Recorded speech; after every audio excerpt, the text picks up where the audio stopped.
Good morning my dear students. तो solid states को हम लोग कंटिन्यू करते हैं। लास्ट वाले लेक्चर में हम लोग डिस्कस कर रहे थे number of nearest neighbour, that is coordination number को डिटरमाइन करना। फर्स्ट हम लोग कोऑर्डिनेशन नंबर डिटरमाइन किए थे, फर्स्ट नियरेस्ट, फिर सेकेंड, थर्ड, इस टाइप से। तो हम लोग ऑलरेडी सिंपल क्यूबिक और बॉडी सेंटर्ड ये दोनों का ऑलरेडी हम लोग काम कर चुके हैं। आज हम लोग डिस्कशन करते हैं face centred cubic unit cell का। Face centred cubic unit cell,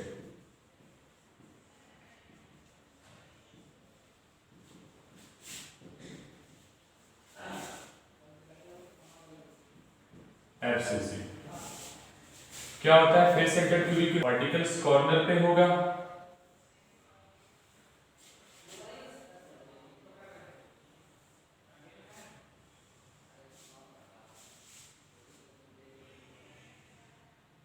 ये पार्टिकल कॉर्नर पे होगा और हर एक पार्टिकल फेस के सेंटर पे होगा।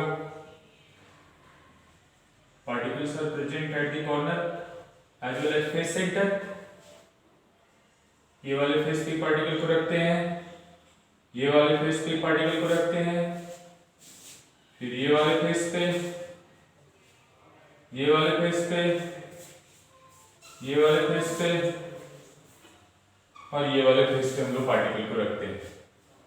अब बात करते हैं हम लोग कोई भी कॉर्नर आइटम लेते हैं। यहाँ पे यहां से कॉर्नर आइटम हमने लिया, this is a corner item. ये हमारा एक डिस्टेंस हुआ, फिर ये हमारा डिस्टेंस है और उसके बाद ये एक डिस्टेंस आता था थर्ड, ये वाला डिस्टेंस आता था। तो हम लोग ऑलरेडी ये पढ़ चुके हैं, इसमें जो फर्स्ट नियरेस्ट नेबर डिस्टेंस आता था ये वाला होता था फर्स्ट, ये a है, ये a/√2 आता था।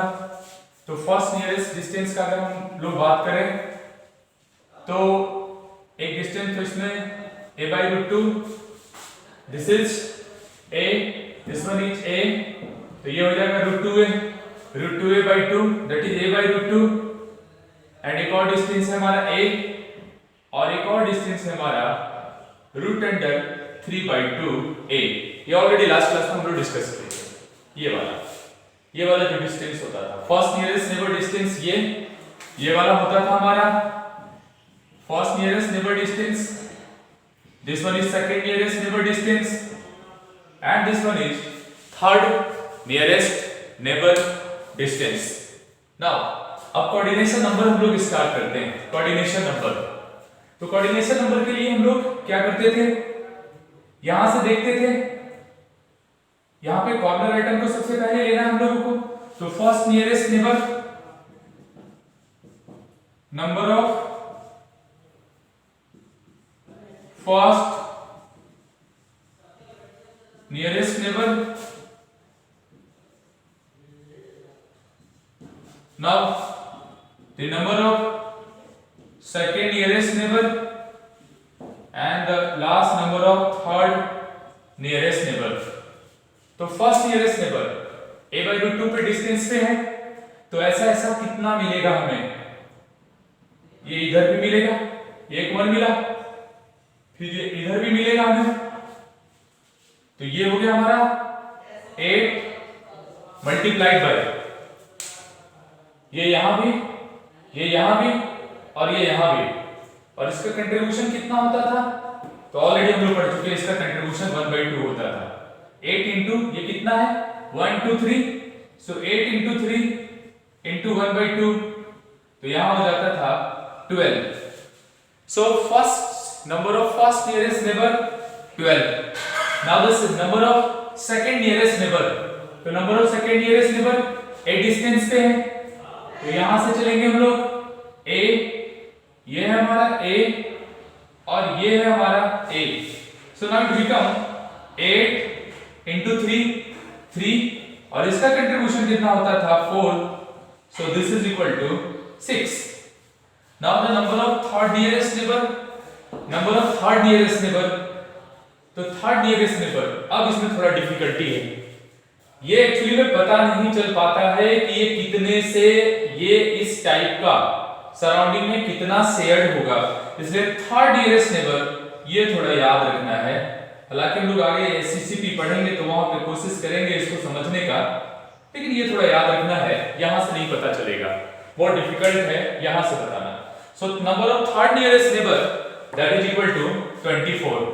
तो अगर हम यहां से बात करें कि face centre cubic unit cell में, face centre cubic unit cell का अगर हम बात करें तो फर्स्ट नियरेस्ट नेबर हमारा आया 12, second nearest neighbour 6 and third nearest neighbour is 24। So 12, 6, 24, this is first, this is second and this one is third. So first, second and third nearest. Now अब हम लोग कोऑर्डिनेशन नंबर को अगर nearest neighbour distance अगर हमें पता चल गया डायरेक्टली तो हम आसानी से कोऑर्डिनेशन नंबर को डिटरमाइन कर पाएंगे। केवल बस हमें नियरेस्ट नेबर डिस्टेंस पता होना चाहिए। जैसे नियरेस्ट नेबर डिस्टेंस क्या क्या हो सकता है, ए एज लेंथ वाला, या इसका मल्टीपल 2a, या a/2, मतलब a के साथ जुड़ा हुआ कुछ भी आ रहा है, a/2, a/3, 2a, तो सीधा याद रखना है इसका कोऑर्डिनेशन नंबर 6 होगा। कैलकुलेट भी किए थे, निकाले भी थे हम लोग।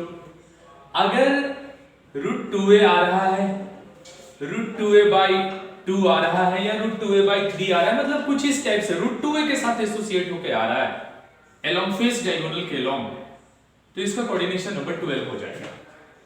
लेकिन अगर वो बॉडी डायगोनल के अलोंग आ रहा है, √3a/2 आ रहा है, जैसे ये वाला, ये बॉडी डायगोनल के अलोंग ये आ रहा है √3a/2, तो सीधा इसका कोऑर्डिनेशन नंबर 8 हो जाएगा। इसके अलावा अगर और भी कुछ आया, जैसे √3/2a आ सकता है, √11/2a आ सकता है, तो सीधा बोल देना है कोऑर्डिनेशन नंबर 24 आएगा। ये तीनों तो हम ऑलरेडी काउंट कर चुके हैं, ये समझना थोड़ा बहुत डिफिकल्ट होता है, इसलिए याद रखना ज्यादा बेटर है। इसका कोऑर्डिनेशन नंबर 24 a के साथ अगर आ रहा है तो कोऑर्डिनेशन नंबर a/2, a/2a कुछ इस टाइप से, तो कोऑर्डिनेशन नंबर सीधा 6। √2a का मल्टीपल में आ रहा है, √2a/2 कुछ ऐसा, तो कोऑर्डिनेशन नंबर 12। √3a के मल्टीपल में आ रहा है, √3a/2 कुछ ऐसा, तो कोऑर्डिनेशन नंबर 8। और इन तीनों के अलावा अगर आ रहा है तो सीधा हम लोग बोलेंगे उस केस में जो कोऑर्डिनेशन नंबर होगा वो 24 होगा। नाउ अब ये थोड़ा देख लेते हैं। ये तुम देखे थे कि फेस सेंटर वाला ये डिस्टेंस है, ये कॉर्नर से ये वाला जो सेंटर था, जिसमें थर्ड नियरेस्ट नेबर हम लोग निकाले थे फेस सेंटर वाला में, वो √3a/2 आता था। अब √11/2, तो यहां से अगर हम काम करना चाहें एंट्री एंगल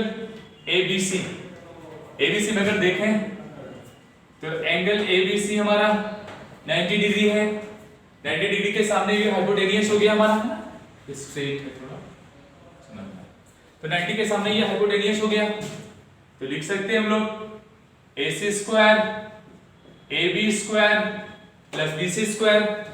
ये हमारा फेस का डायगोनल, कॉर्नर से ये फेस सेंटर के बीच का डिस्टेंस √2a, तो पैरेलल है ये, तो ये √2a/2 होगा। ये भी, ये पूरा √2a होता है, तो ये √2a/2 होगा यहाँ, इसके ये पैरेलल है, दैट मींस ये वाला भी √2a/2 होगा। तो यहां से अगर हम AC को निकालना चाहें तो ये कितना हो जाएगा, √AB² प्लस BC²। AB कितना हो जाएगा हमारा, a प्लस a/2 का स्क्वायर प्लस BC² कितना है हमारा, √2a/2 का स्क्वायर, और ये पूरी का रूट अंडर इक्वल टू कितना हो जाएगा, ये 3a/2 का square, 9a²/4 plus 2a² divided by 4 का रूट अंडर, तो कितना हो जाएगा 11a² divided by 4, s equal to root under 11a/2। So ये वाला डिस्टेंस जो है, ये वाला डिस्टेंस, ये हमारा √11/2a होता है। ठीक है, तो ये वो डिस्टेंस था। इस टाइप से हमें याद रखना है कोऑर्डिनेशन नंबर को कैलकुलेट डायरेक्टली। हमें एज लेंथ अगर नियरेस्ट नेबर डिस्टेंस पता है तो आसानी से हम लोग उसका कोऑर्डिनेशन नंबर को डिटरमाइन कर सकते हैं। नाउ हम लोग स्टार्ट करते हैं calculation involving unit cell dimension. Unit cell dimension का मतलब हो गया कि अगर कोई हमें एक यूनिट सेल दिया हुआ है, उसका हमें डेंसिटी दे दिया तो एज लेंथ को कैसे कैलकुलेट करेंगे, या एज लेंथ दे दिया तो हम लोग डेंसिटी को कैसे कैलकुलेट करेंगे, नंबर ऑफ एटम को कैसे कैलकुलेट करेंगे, ये सारा यूनिट सेल डायमेंशन में हम लोग डिस्कस करेंगे। मान लेते हैं ये हमारे पास अभी एक सिंपल क्यूबिक यूनिट सेल है, ये मान लेते हैं ये बॉडी सेंटर्ड भी हो सकता है, फेस सेंटर्ड भी हो सकता है, और कोई भी एक यूनिट सेल हो सकता है। तो edge length of the unit cell a हमने मान लिया, टोटल नंबर ऑफ एटम इसमें z मान लेते हैं, रेडियस ऑफ स्फीयर r मान लेते हैं, जो इसमें एटम है उसका रेडियस r मान लेते हैं। यूनिट सेल का डेंसिटी क्या हो जाएगा, यूनिट सेल का mass divided by unit cell का वॉल्यूम, और डेंसिटी निकालने का फार्मूला हो जाएगा मास यूनिट सेल का हमने m मान लिया, वॉल्यूम हमने a, वॉल्यूम हमारा कितना हो जाएगा aq हो जाएगा। Now how can we calculate mass of the unit cell, ये थोड़ा समझना है। Mass of the unit cell हम लोग कैसे निकालेंगे, तो यहां से लिख सकते हैं mass of the unit cell is equal to mass of an atom multiplied by total number of atoms। एक एटम, यूनिट सेल बहुत सारे एटम से मिलकर बना है, अगर एक एटम का मास हमें पता है और टोटल नंबर ऑफ एटम से मल्टीप्लाई कर देंगे तो यूनिट सेल का मास निकल जाएगा। और याद रखना है कि एक एटम का जो मास होता है बाय यूजिंग मोल कांसेप्ट, ये हो जाएगा molar mass divided by Avogadro's number into total number of atom कितना है हमारा z है, equal to mass of the unit cell. तो mass of the unit cell mass of an atom molar mass पे Avogadro number, molar mass को हम बोल रहे हैं capital M, Avogadro number Na, और इनटू कितना हो गया z, ये टोटल मास आ गया यूनिट सेल का, और by volume AQ, rho equal to Zm by Na into AQ। By using this formula we can easily calculate where Z पता है हमें, A पता है हमें, M equal to molar mass of the atom, atom का molar mass ले रहे हैं, और Na हमारा एवोगाड्रोस नंबर है जिसका value 6.022 into 10 to the power 23 पर मोल होता है। अब जनरली जो क्वेश्चन पूछा जाता है वो डेंसिटी का पूछा जाता है, कभी कभी क्वेश्चन ए का भी पूछ लिया पहले, उसके पहले याद रखना है यहाँ पे point, the density of the unit cell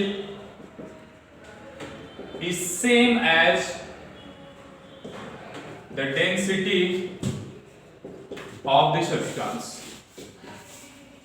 क्योंकि हमें क्वेश्चन में दिया रहेगा कोई सब्सटेंस दिया रहेगा कॉपर सिल्वर गोल्ड, तो एज्यूम कर लेना है कि जो यूनिट सेल का डेंसिटी, जो सब्सटेंस का डेंसिटी यूनिट सेल का डेंसिटी होगा वही उस सब्सटेंस का डेंसिटी होगा। जैसे क्वेश्चन में लिखा रहेगा कि कॉपर का स्ट्रक्चर FCC है, मतलब कॉपर को एक यूनिट सेल कंसीडर हम लोग करेंगे और उसी का डेंसिटी का कैलकुलेशन करेंगे। जनरली क्वेश्चन हमें एज लेंथ अगर पूछता है, यहाँ पे एज लेंथ का क्वेश्चन अगर कभी पूछ दिया तो जैसे Na into AQ into रो, इसको मल्टीप्लाई करें तो ये हमारा Zm आ जाएगा। यहां से AQ को निकालना चाहें तो AQ क्या हो जाएगा हमारा Zm by Na into रो, और यहां से अगर हम A को निकालना चाहें तो Zm by Na into rho whole 1/3 हो जाएगा। अब यहाँ पे क्या हो, ऐसे क्वेश्चन में एज लेंथ जहां पे भी पूछेगा ऐसे क्वेश्चन में हमें लॉग लेना पड़ेगा, दोनों साइड से लॉग लेना पड़ेगा, तब उस लॉग के हेल्प से हम लोग एज लेंथ को कैलकुलेट कर पाएंगे। तो इस फॉर्मूले से, इसको इक्वेशन नंबर ए हम लोग मान लेते हैं, इस फॉर्मूले से डेंसिटी कैलकुलेट कर पाएंगे। मतलब हमें मोलर मास एवोगाड्रो नंबर तो कांस्टेंट है 6.022 into 10 to the power 23 value होता है। मोलर मास एटम का हमें नाम से पता चल जाएगा, कॉपर है या सिल्वर है गोल्ड है, मोलर मास यहां से पुट करेंगे। बाकी ये 3 जो पैरामीटर यहां से दिख रहा है ये आसानी से कैलकुलेट कर सकते हैं, या मोलर मास बाकी सारा पता है तो मोलर मास भी कैलकुलेट हम लोग कर सकते हैं। अगर हम किसी यूनिट सेल का Z निकाल लेते हैं बाकी सारे के हेल्प से, तो हम उसका नेचर भी बता सकते हैं। जैसे Z1 आया तो बोल सकते हैं सिंपल क्यूबिक होगा, Z अगर 2 आया तो BCC होगा। नेक्स्ट वाले लेक्चर में हम लोग इससे रिलेटेड क्वेश्चन को डिस्कस करेंगे। Thank you very much.